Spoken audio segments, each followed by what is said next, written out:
Throughout history, many people have claimed fraudulently to have been displaced monarchs or heirs who had disappeared or supposedly died under mysterious circumstances.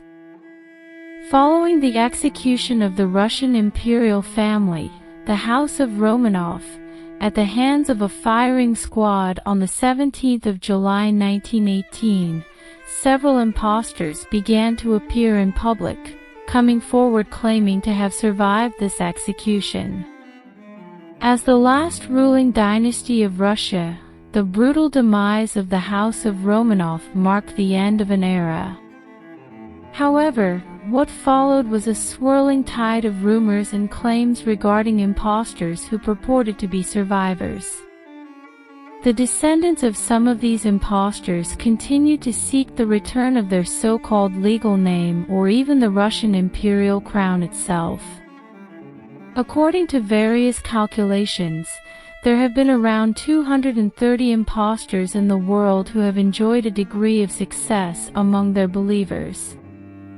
Their motivations and background vary, but include those who had significant interpersonal problems. Many impostors did not appear to come from a good life and were largely adventurers or people who wished to gain any privileges or claimed kinship with the royal family.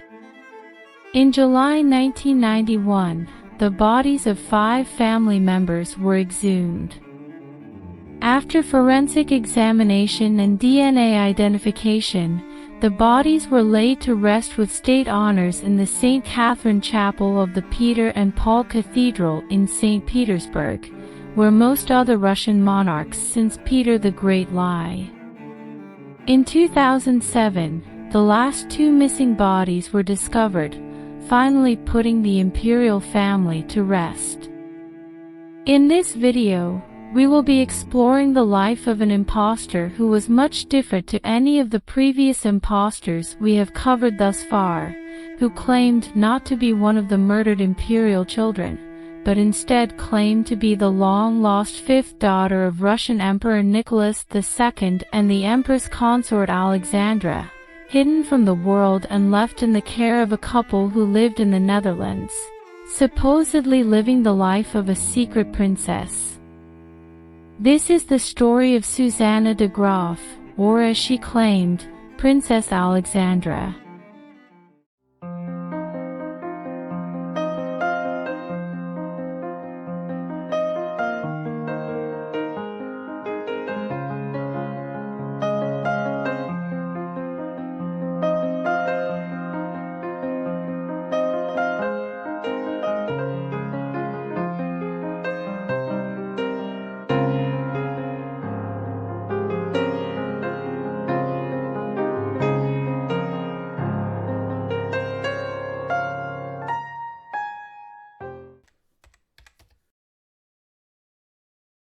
Suzanna de Graaff was the daughter of a woman named Lena Kroon and a man by the name of Leendert Hemmes, who claimed to be able to use his psychic powers to diagnose sickness from the urine of people with illnesses.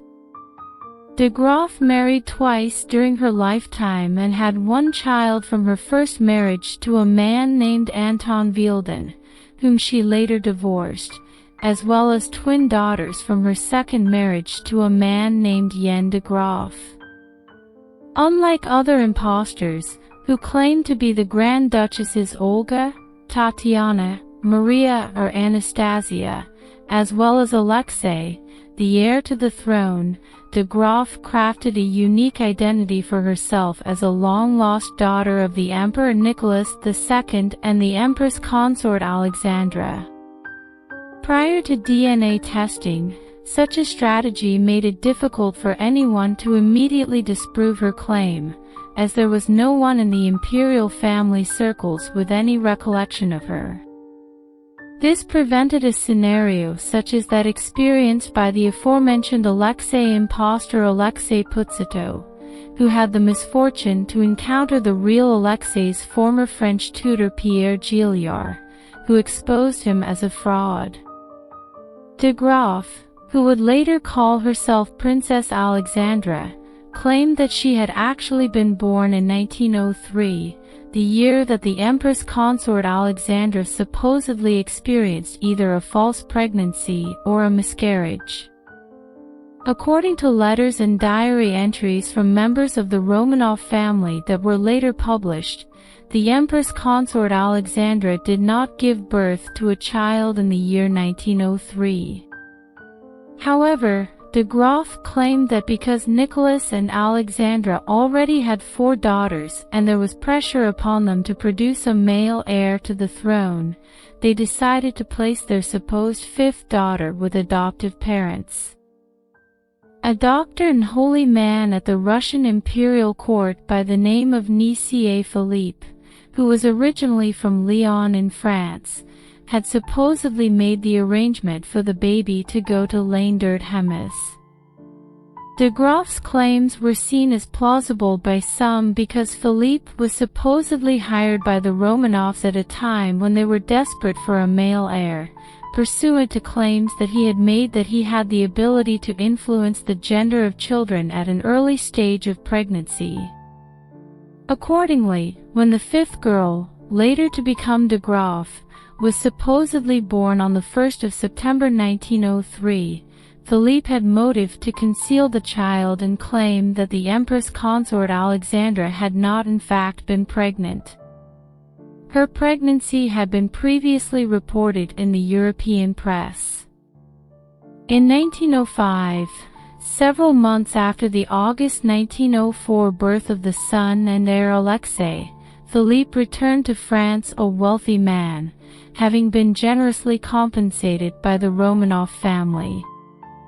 De Graaff told the Daily Telegraph newspaper in October 1968 that Hemmes only told her the truth about her origins in the year 1937. At that time she allegedly received her dowry from the Romanovs consisting of 5 million rubles, as well as a cloth belonging to the crown jewels, china and trinkets. Hemmes supposedly told her that he had received hush money from the Romanovs to stay quiet about his daughter's true origins. A side note to the story is that Hemmes, who came from a poor family and was himself impoverished, was able in 1919 to build a luxurious home for his family in Rotterdam, which he later lost through incompetent business dealings. Moreover, Susanna de Graaff left the paper ruble she claimed to have received as a dowry to her 3 children, one of whom showed his portion to reporter James Lovell in 1989. Lovell reported in his book titled Anastasia, The Lost Princess, that the pre-revolutionary rubles shown to him had apparently never been circulated. They were new, still crisp, and in numerically sequential order. Anna Anderson, the most famous Romanov impostor who masqueraded as Grand Duchess Anastasia, told the Daily Telegraph newspaper in the United Kingdom that she accepted de Graaff as her sister. However, few others would follow Anderson's example. The 2 women first met in Germany in or around the year 1950 and would exchange letters throughout their lifetimes. De Graaff's sister Adriana rejected de Graaff's claim to be a 5th daughter of Nicholas and Alexandra as completely false and was estranged from de Graaff in their later years. De Graaff died of a heart attack in November 1968, and only made her claims public only weeks before she would pass away, leaving behind another chapter in the history of the Romanov impostors.